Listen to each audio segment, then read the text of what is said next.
रोज रोज जात रहला भसुर बजरिया हो गजनन एको लैला हमारा नगरिया हो। रोज रोज जात रहला भसुर बजरिया हो गनन एको लैला हमारा दिहला तू इज्जत कुली बोर जब तू भसुर हो गहना छोड़ोई तो पापा जी के नमवा होइत सोर जब तू भसुर हो गहना छोड़ोई तो पापा जी के नमवा होइत सोर। 9 लाख तिलक वालियला गहना नया गना लैला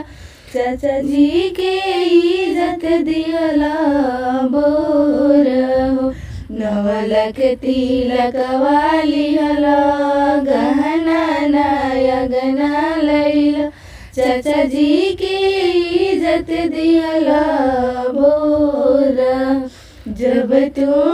भसुर हो टिकवा चढ़ई तो चाचा जी के नमवा होइत सोर जब तू भसुर हो टिकवा चढ़ई तो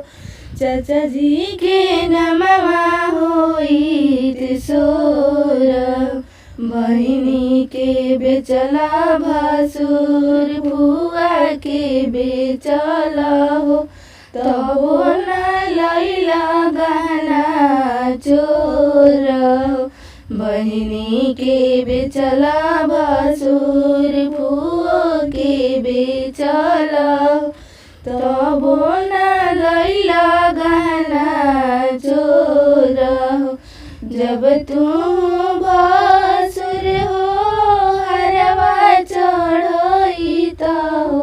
भैया के नमवा होइत सोर जब तू भसुर हो हरवा चढ़ई तो भैया के नमवा होइत सोर। रोज रोज जात रहला भसुर बजरिया हो गहना नाई को लैला हमारा नगरिया हो।